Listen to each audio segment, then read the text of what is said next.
Good morning. It's 11 o'clock, so I'm going to start.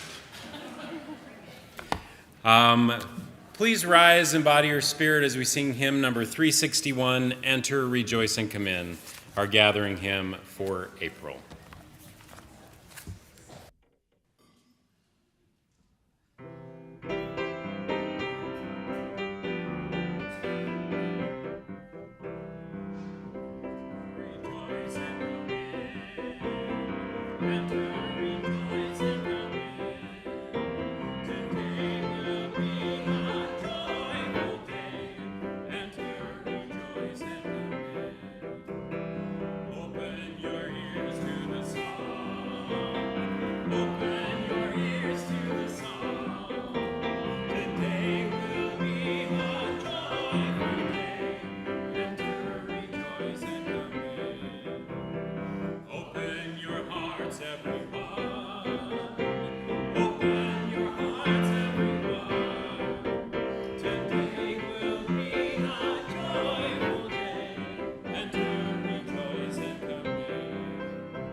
Month, may we all be dancing, just like the one right here. Clapping.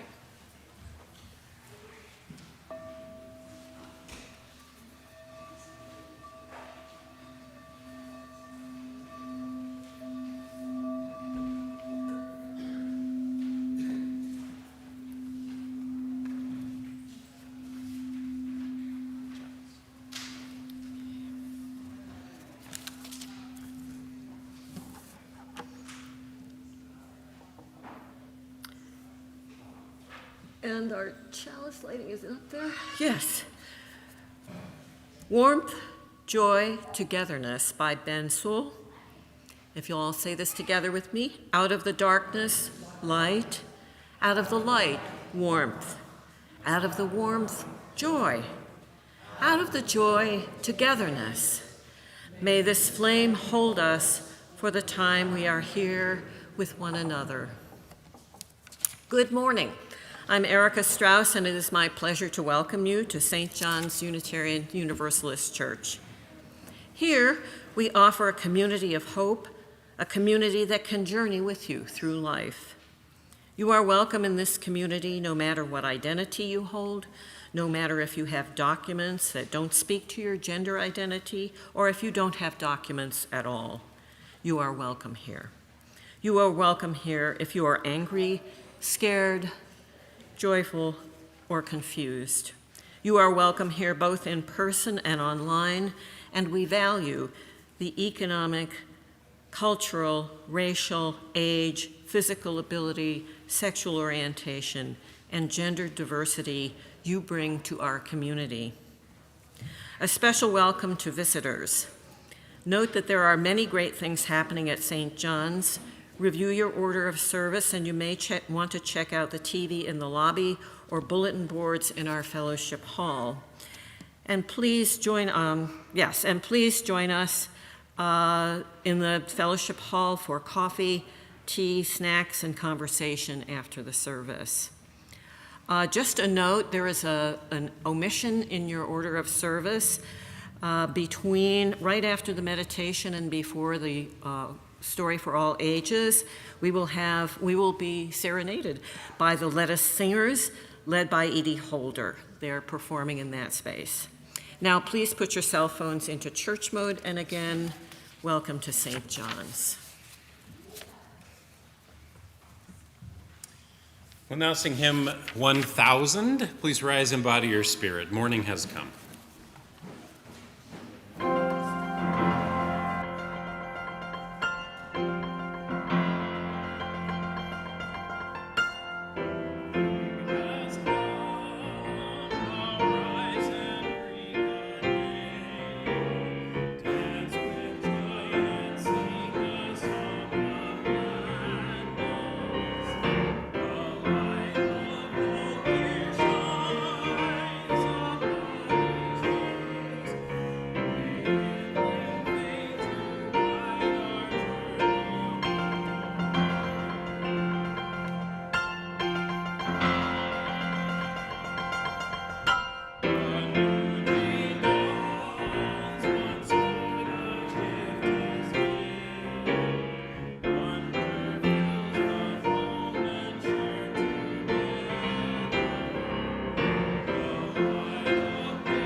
And now we have our affirmation, I think. If you will read with me. There we go. This is the mission of our faith, to teach the fragile art of hospitality, to revere both the critical mind and the generous heart, to prove that diversity need not mean divisiveness, and to witness to all that we must hold the whole world in our hands. Every week we make time in our service to ground ourselves in what we value. We celebrate and honor our joys and concerns by coming forward to place stones representing all that we carry into the sand that represents the many and unique parts of our beloved community over all the years that we have existed. If you would like a joy or concern to be read, please leave them on the table. If you are online, please enter a joy or concern in the chat that you would like shared, and we will read them from the pulpit.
Shoot. Do you know how to wake this thing up? Oh. I don't know what that is. Do I have to sign in?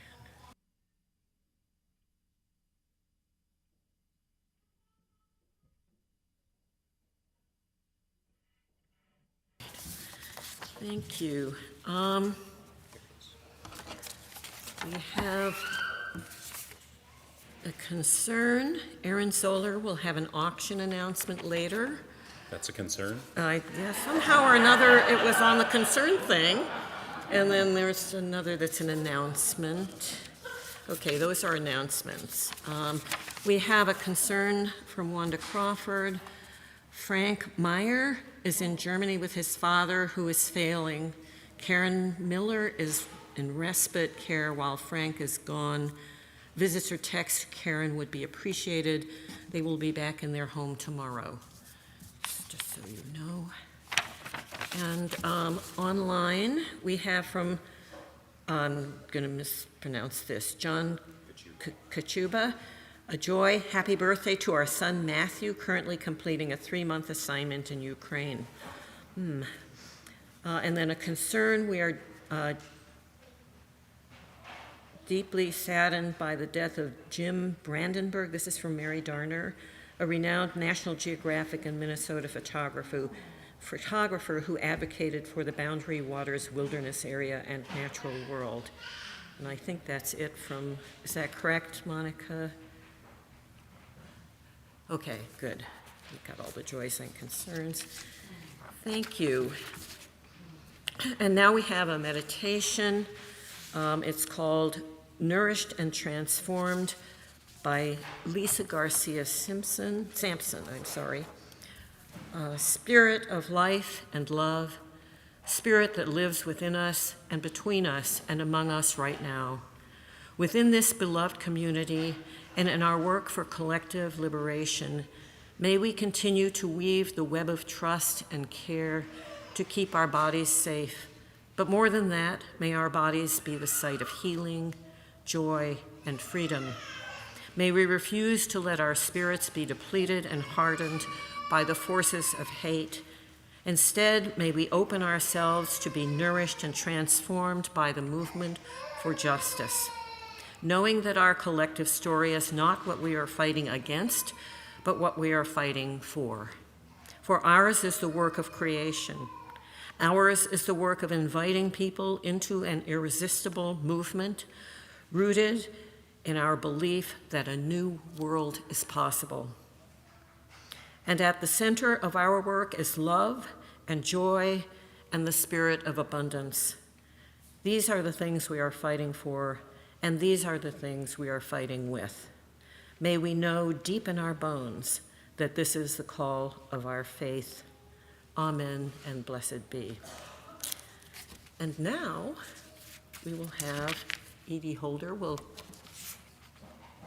bring the Let Us singers, not the vegetable, Let Us singers, up to perform.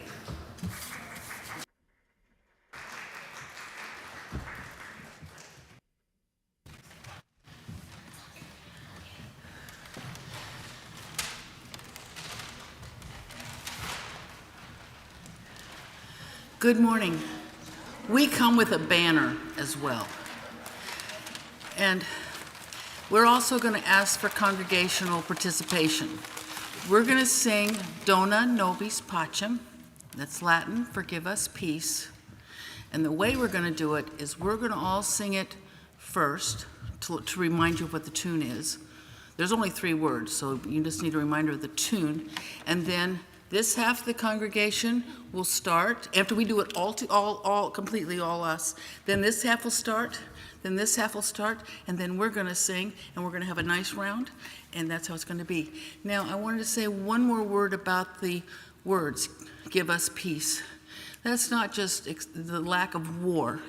As I've told the Let Us singers, it's also creating that little small part inside you that's peaceful when all the world around you is not behaving the way you want it to. So give us peace.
And just take a seat right there because we're going to do the story for all ages now.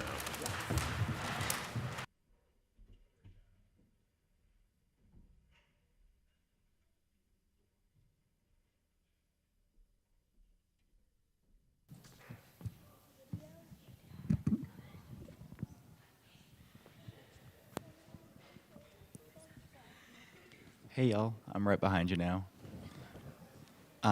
Anyone else who wants to come up, again, feel free. Young at heart, old at heart, I guess, as long as you want to sit on the steps, that's fine.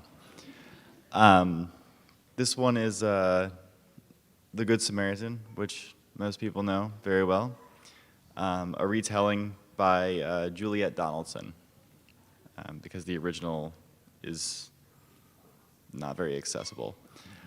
The Bible says we should love our neighbor as ourselves. But who is our neighbor? One day, while Jesus was preaching, a lawyer decided to test him by asking, "Teacher, what should I do to attain eternal life?" And Jesus replied, "You're a lawyer. What does the law say?" The lawyer answered, Love the Lord your God with all your heart and with all your soul and with all your mind, and love your neighbor as yourself." Jesus replied, "You've answered correctly. Do this, and you will live." Then the lawyer asked, "Who is my neighbor?" To answer this question, Jesus told a parable. Something like that. One day, a man was walking along a lonely road from Jerusalem to Jericho when he was attacked by robbers and left on the side of the road. But then he saw a priest coming to him. The man felt sure the priest would help, but instead the priest crossed to the other side of the road and hurried by, afraid that he too would be attacked. Hours passed, and again the traveler saw someone coming towards him. This man was a Levite, a temple official. Surely he would help. But again, this man ignored the traveler, crossed to the other side of the road, and hurried on by. Time went by, and the traveler grew steadily weaker.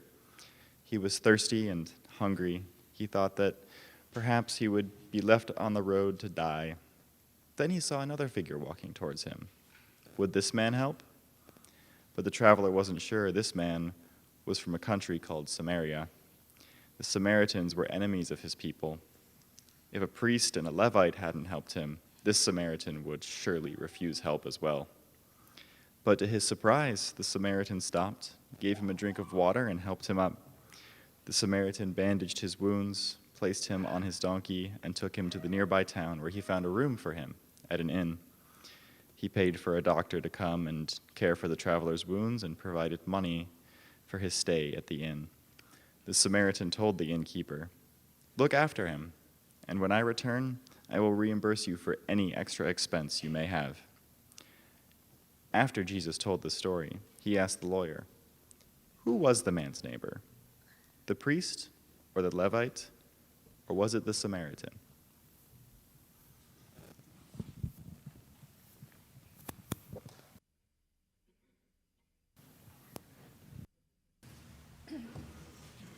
You'll have to figure that one out.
Aha. So, and now we have the pledge moment. Good morning. Winnie is holding the weaving that so many of you have helped weave. You've contributed to it over the past several weeks. And today is the day that the pledge team hopes to receive the rest of the pledges from all our members and friends. There is still time for you to contribute to the weaving and contribute your pledge of support to the St. John's annual operating budget. Just stop at the table outside the sanctuary after the service and we can help you do both. I'm hoping we have enough fabric strips, and if we don't, we can improvise. I hope that all of you who have not yet pledged, I want to first say we are so grateful to the 78 households and individuals who have already completed their pledges. Actually, it's a little more as of this morning. I hope that all who have not yet pledged will move quickly to make their financial commitment for the coming church year. Doing so will help the board prepare the budget for congregational approval without a last-minute scramble. And we're in good shape on timing right now if we keep it with it.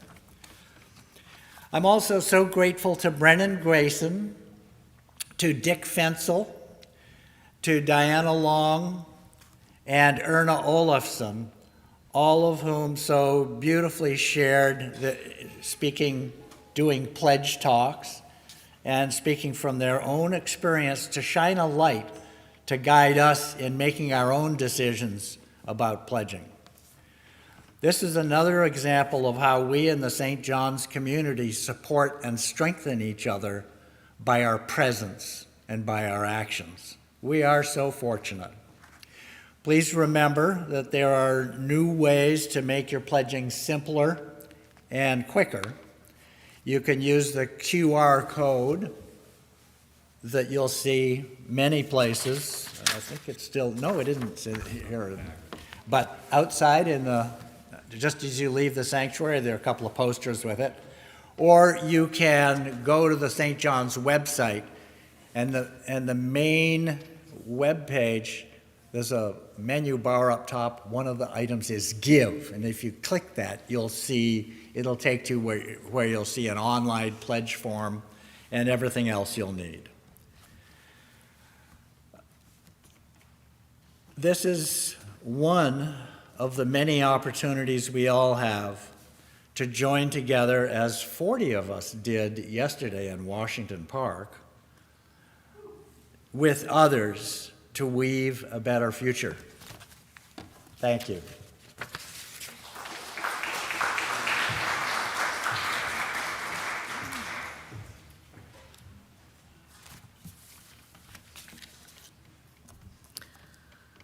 This religious community exists by its mission as a fire exists by burning. But a fire cannot burn without fuel. And it is the time, the energy, the imagination, the vision, the creativity, the compassion, the love, and the financial support of the members and friends of this community that fuels our mission to nurture and sustain a welcoming, inclusive, and diverse religious community. They're going to do the split the plate. Oh, the split. I didn't have that in here. Okay. Okay, why don't we do that first and then I'll finish. I don't know why you're putting money in the plate. Yeah. Okay. Well, good morning.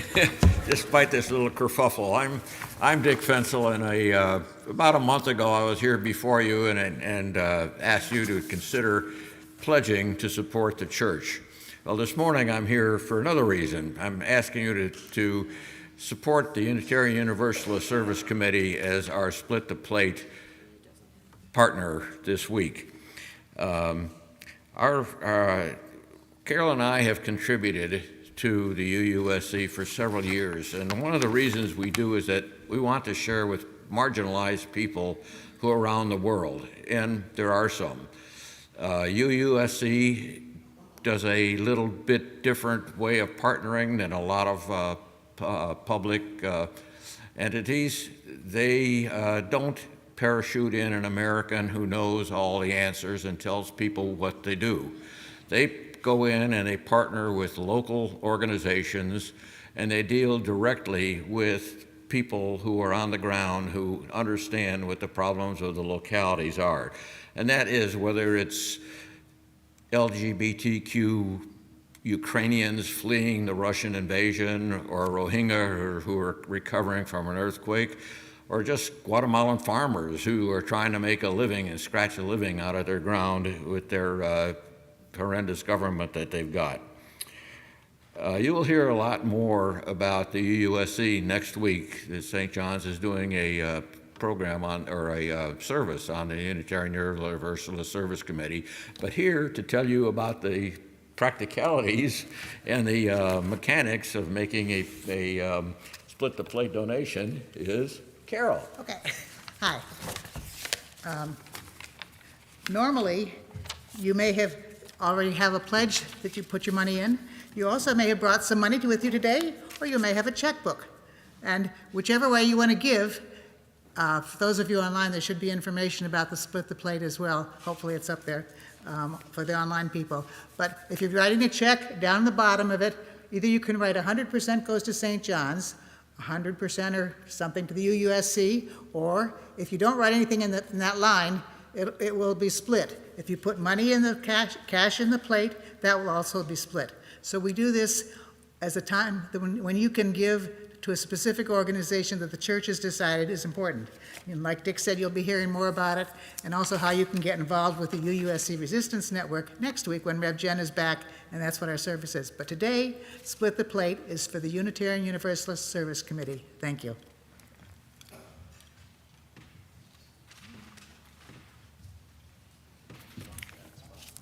And just to add a recommendation, the UUSC is a very highly rated, top-rated actually charity, so just so you know, and does wonderful work. So I'm going to pick up where I left off. Your support, the free and generous support of each and every member and friend of this community, is what fuels this community and its mission. And without your support, the flame of justice, community, and love cannot burn brightly to warm ourselves and be a beacon in a world threatened by division and fear. Your contribution will be gratefully received.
Hello, I'm glad to be with you for your service today.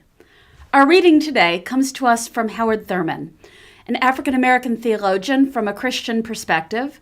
He was the founder of the first interracial, interfaith church in the United States, the Church for the Fellowship of All Peoples in San Francisco, and he was a mentor to Dr. Martin Luther King, Jr. Joy is of many kinds. Sometimes it comes silently, opening all closed doors and making itself at home in the desolate heart. It has no forerunner to save itself. It brings its own welcome and salutation. Sometimes joy is compounded of many elements: a touch of sadness, a whimper of pain, a harsh word tenderly held until all its arrogance dies, a casting of the eye into the face that understands, the clasp of a hand that holds, then releases, a murmur of tenderness where no word is spoken, the distilled moment of remembrance of a day, a night, an hour, lived beyond the sweep of the daily round. Joy is often compounded of many things. There is earned joy, an impossible job tackled and conquered, leaving no energy for assessing the price or measuring the cost, only an all-inclusive sense of well-being in the mind, and slowly creeping through all the crevices of the spirit. Or it may be some dread has reared its head, gathered into itself all hope that is unassigned, until it becomes master of the house. Then relief comes from fresh knowledge, new insight, clearer vision. What was dread now proves groundless, and the heart takes to wings like an eagle in its flight. Finally, there is the joy that is given. There are those who have in themselves the gift of joy. It has no relation to merit or demerit. It is not a quality they have wrestled from the vicissitudes of life. Such people have not fought and won a hard battle. They have made no conquest. To them, joy is a given, as it is a precious ingredient in life. Wherever they go, they give birth to joy in others. They are the heavenly ones, earthbound, who spread their music all around and who sing their song without words and without sounds. To be touched by them is to be blessed of God. They give what they have been given. Their presence is a benediction and a grace. In them we hear the music and the score, and in their faces we sense a glory which is the very light of heaven.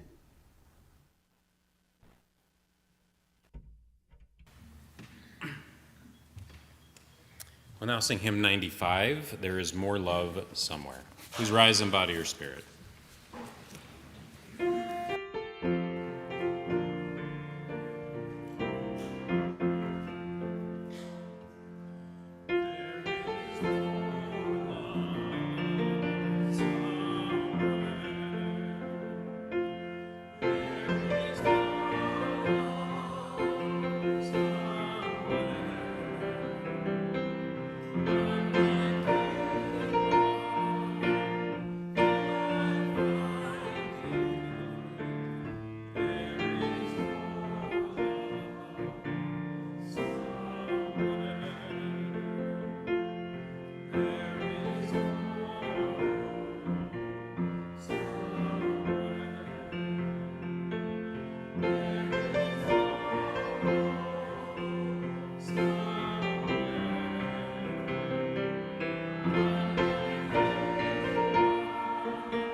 Since we're talking about joy today, I thought we'd start out with the god of death and the afterlife, Osiris. Actually, he wasn't just the god of the death and the afterlife. He was also the god of fertility, agriculture, resurrection, life, and of vegetation in ancient Egyptian religion. So there's a myth about what happens when we die, where shortly after death we're confronted by Osiris and quizzed about our lives prior to our deaths. It's a series of questions that have to be answered honestly. I guess we're divinely compelled to do so or something. But the thing is that the first 42 questions that we get asked are actually just warm-ups. They actually don't matter for what this ultimate decision is that's about to happen. The first 42 questions are the warm-ups. They're questions, about how you lived your life, what's important to you, the questions you might expect. But it's actually question number 43 that determines your destiny. So here it is. Here's the question that determines your ultimate destiny. Did you find joy in your life, and did you bring joy in your life? Finding joy and spreading joy. That's what your destiny hangs on. Joy. If you answer affirmatively, you get some measure of continued life or paradise or the like. If not, though, you're lugged off to be eaten by a hippopotamus. I think I'd much rather pick joy than death by hippopotamus.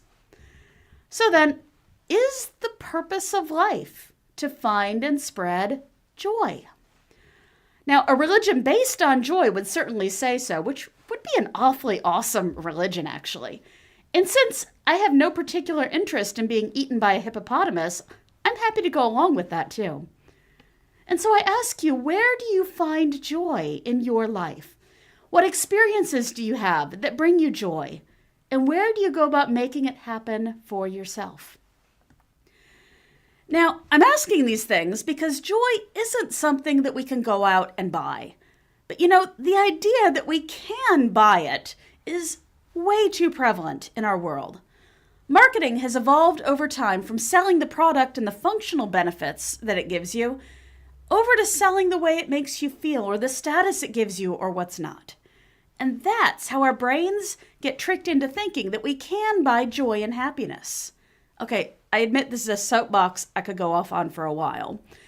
Because this, I think, is a significant basis for the unsustainable consumerist society with the cycle we get caught on, where once we buy something for the joy and happiness it brings, that momentary high, once it wears off, since we had that high and we have hopes to bring it back, that this purchase will bring us joy, we go out and buy something else to keep on chasing that joy.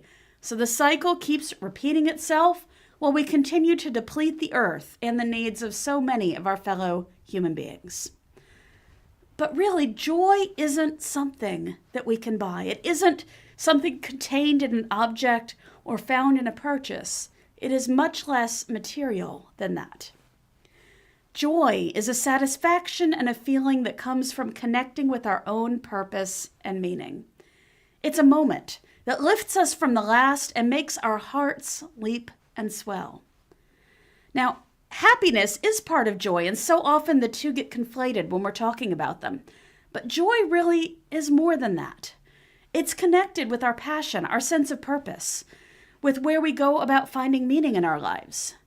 And I would go so far to say that finding joy is a core spiritual need of human beings. And now, we had a reading from Howard Thurman earlier, and there's a quote that's often attributed to him.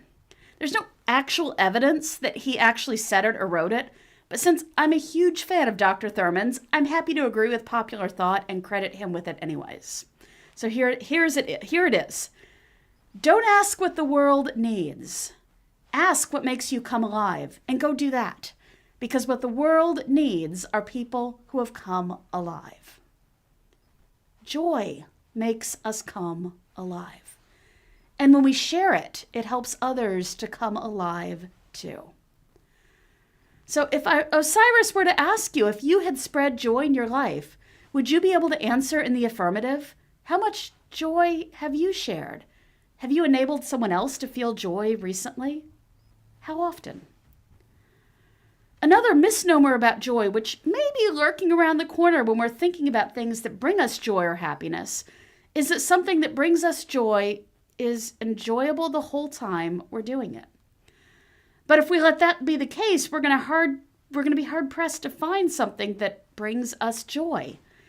Because if something brings us joy, we're thinking more about the overall sum total of our feelings and connections with that activity or experience rather than a moment-to-moment assessment.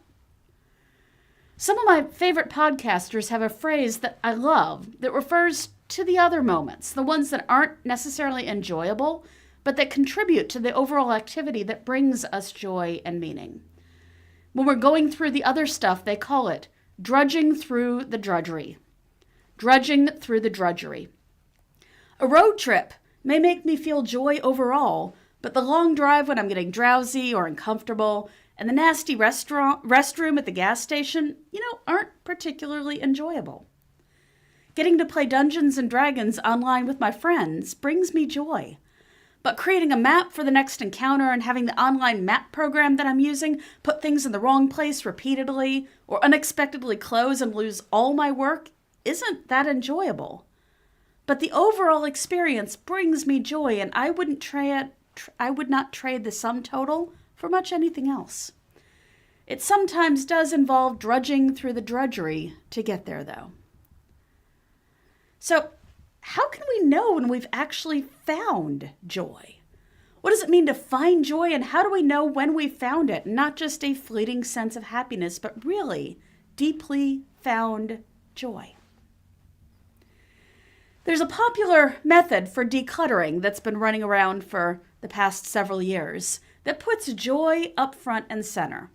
And yes, decluttering is joyful, but that's a kind of a side issue. What I want to get to is kind of the core part of this method. This is The Life-Changing Magic of Tidying Up by Marie Kondo. And the method is called the KonMari method, which, by the way, is just rearranging her name. Marie Kondo, KonMari, get it? The core of the KonMari method of decluttering and setting up one's home is to keep the things in your life that bring you joy. So, Kondo instructs folks. She gets into telling you how to go about seeing about this joy. So she instructs folks to literally hold each item as they're going through this decluttering, hold each item and ask yourself the question, does this spark joy? And not just in your hands, but because joy is this deeply felt thing in our beings, hold the item next to your heart and ask yourself if it sparks joy. And she's specific that you can't just look into your overstuffed closet and ask if all the items in there give you a thrill, but rather pick up each and every one and ask yourself about its own joy-bringing characteristics, which then clarifies what it means to you to bring you joy rather than just a thrill or fleeting happiness, or if we're talking overstuffed closets, perhaps a sense of avoidance. Now, this sounds like a pretty good method, and I can attest that it works too. Surrounding yourself in your home with things that bring you joy brings a frequent smile when you come through the door. In fact, when I downsized into a tiny home, I ended up getting rid of a ton of things out of necessity, including most of my book collection. After all, a Kindle is much smaller than a shelf or multiple shelves filled of my fiction books. But over time, I realized something was missing, and I began to reaccumulate my favorites. They bring me joy, and I realized that my home was emptier because I was missing that joy they brought. And now that I'm going back into that boat again, so to speak, even though I've gotten rid of most of my physical books, I remembered back to that, and I still have a little shelf of my favorites that make me smile and bring me joy every time I see them. And we can take this KonMari method further than just our homes and decluttering, and use this question about virtually everything in our lives. Let us KonMari our lives, our calendars, our commitments, our priorities. KonMari everything. Consider each thing on its own and ask yourself, does it spark joy? Does this thing you're doing spark joy? Does this place you're going spark joy? Does this energy you're putting into this thing, this activity, this relationship, does it return joy for you? If the answer is no for any of these questions, then why on earth are you keeping that going? I admit, I've even ditched holiday traditions when I've realized they didn't bring me joy. And I remember after begging off one of them, suddenly the rest of the family jumped on board and gave it up too. Apparently, it hadn't been bringing anyone very much joy, and everyone had been doing it simply because it was the thing expected to be done. So with all of these things, with all that's going on and happening in our lives, have we found joy? Now, thinking back, that's only the first part of the magical question number 43 from Osiris. And the second half of the question is just as important as the first. have you spread joy? Now, I spend a lot of time thinking about communities and congregations. Not really about what makes them tick, but rather what makes them resilient. What makes them resilient communities themselves, and what makes them be communities that nurture resilient people. And given the challenges in our world right now, those might be a couple of the most important questions for our congregations. And that's true now as well as going into the future. What does it take to be resilient communities of resilient people? I believe a key ingredient for that resilience is joy.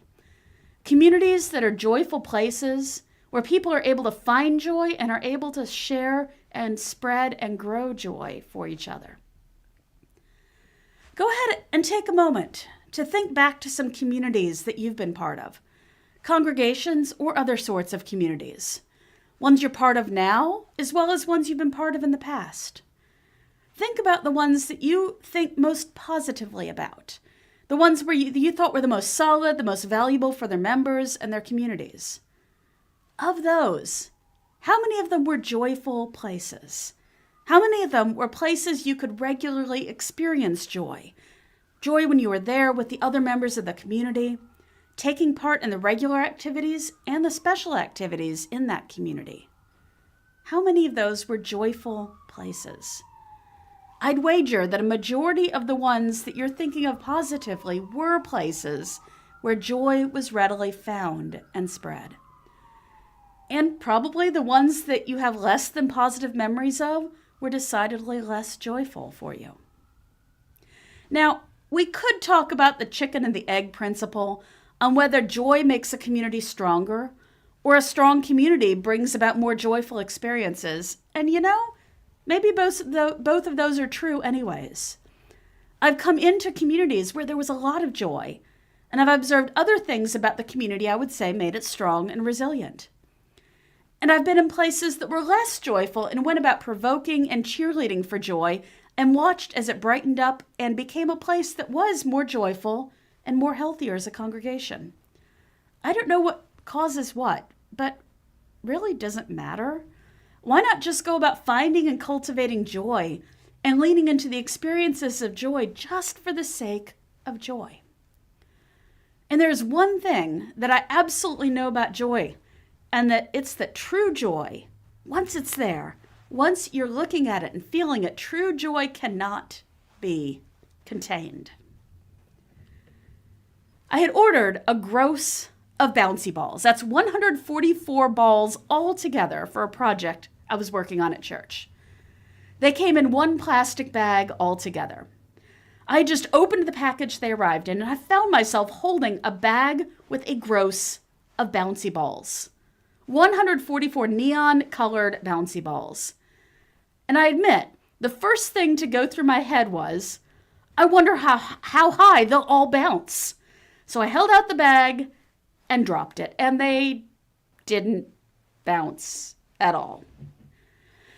Now, if the rational part of my brain had been operating at that point in any way, shape, or form, it would have said something like, rubber balls both transmit energy and absorb it. And when the bag of balls hits the ground, the energy is transmitted between the balls and they each absorb each other's energy, so there's virtually none left that gets translated into force that sends the ball up into the air. But no.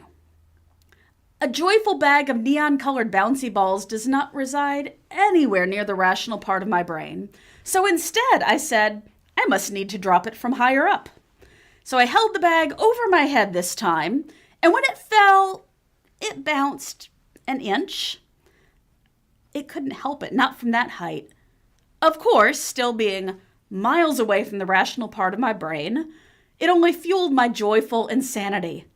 Higher, I thought, so I threw the bag up to the ceiling, and this time when it fell, the balls, in fact, did bounce. It hit the ground with enough force to burst open the plastic bag, and the balls went merrily bouncing all over my kitchen floor.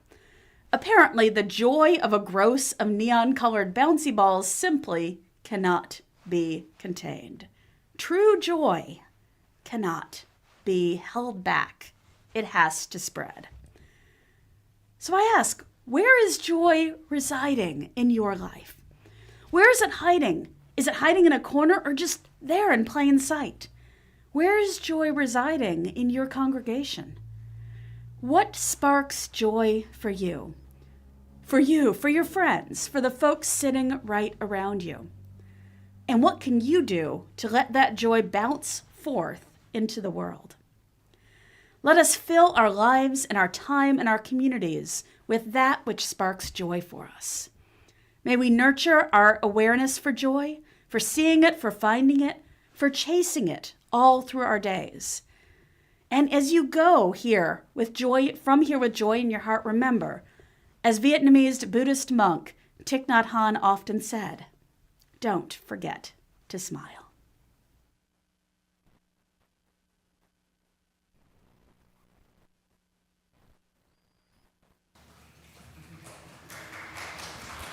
Yeah, that was a good one. Now we're in our greet your neighbor moment. So please take a few moments to greet those around you. I invite you to share your favorite hour of the day. I especially encourage you to greet people you don't recognize. Feel free to move around a bit or stay where you are until we call you back together for announcements.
We invite you to come back and rejoin us, even though you're here, but do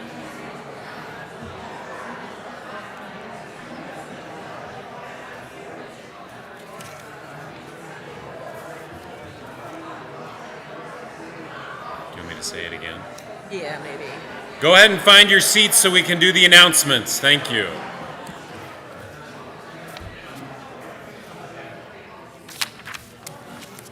I'm going to invite Joanna Pro up here to do one announcement. Hi. That I Well, forgot. I just want to go on that theme of joyfulness and say that isn't it joyful that we can have a sermon that uplifts us even on a day when Reverend Jen and her family are having a joyful vacation trip to visit her family in Kansas. How about that? So this is an amazing thing, right? And Reverend Michelle is one of her colleagues that she invited to provide that sermon for us today. And it made me happy. And it makes me happy that Reverend Jen is taking her daughter, she and her wife are taking their daughter to celebrate family time in Kansas. So, Thank you. Okay, and now we have, let's see, the announcements. If you'll look in your order of service, there are announcements opposite to the order of service. Covenant table, there will be covenant table in the greeting meeting room down there, or the gathering space there, Crow Pfeiffer. So if you would have any questions or would like to know more about covenanting, we are trying to reach everyone. We would like to reach every member and friend and get feedback from every member and friend. So please stop by the covenant table. So the Weaving Our Future Together, we've got to make those pledges, get them in by April 6th. Found House families are going to be coming on May 4, and they're still, I think, signing people up for various things for that. And then spring cleanup on April 19th. So it says, come join us from 9 to 1. We will provide some tools, but feel free to bring your own. Then Aaron Zoller has an auction announcement. Are you here, Aaron?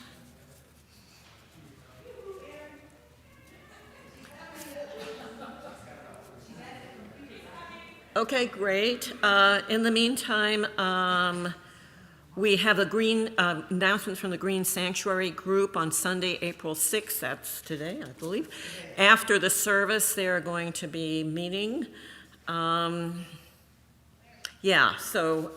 look for that. And then I think the outdoor cleanup and planting, April 19, I think I announced that 2 weeks from now, right. Okay, any others? Aaron. Where? Oh, there we go. Yes. Can I go after her? Yes, absolutely. Hello, everybody!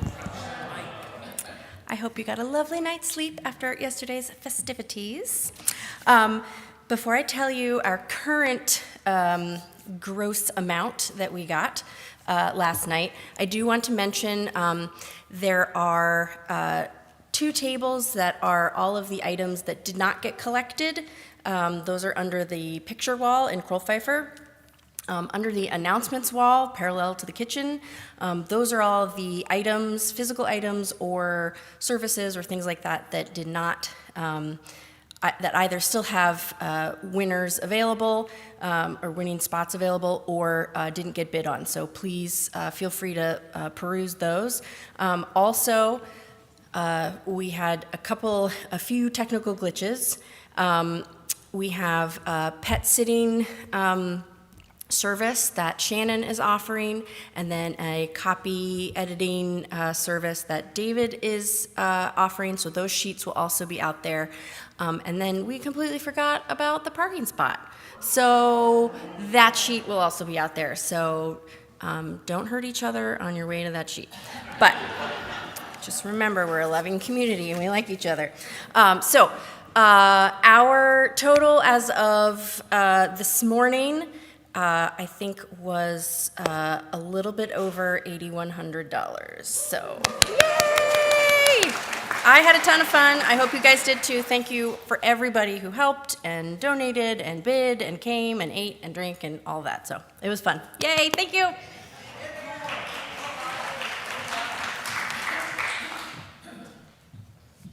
Just a quick reminder that this Friday, the 11th, is our potluck and our dance party. This part is going to be like primo, so do not miss it. So it's this Friday, 5 to 7. If you can bring something to share, great. If you can't, Don't worry about it. It's family-oriented. A dear friend of mine, John Banner, is like accordion singer, polka person extraordinaire. So it's a guarantee that he will provide wonderful entertainment. So please come this Friday, the 11th, 5 to 7, and bring your families. I do have one more thing, which is not related at all to Friday. Darlene Atkins, who is right back there, would you stand? I was one of Darlene's 5th grade teachers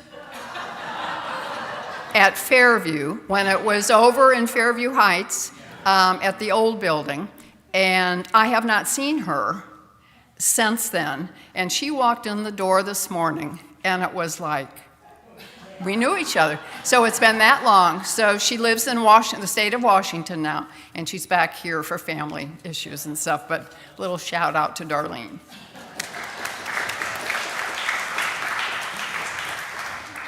Please rise in body or spirit as we sing Let It Be a Dance in preparation for this Friday.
Fantastic.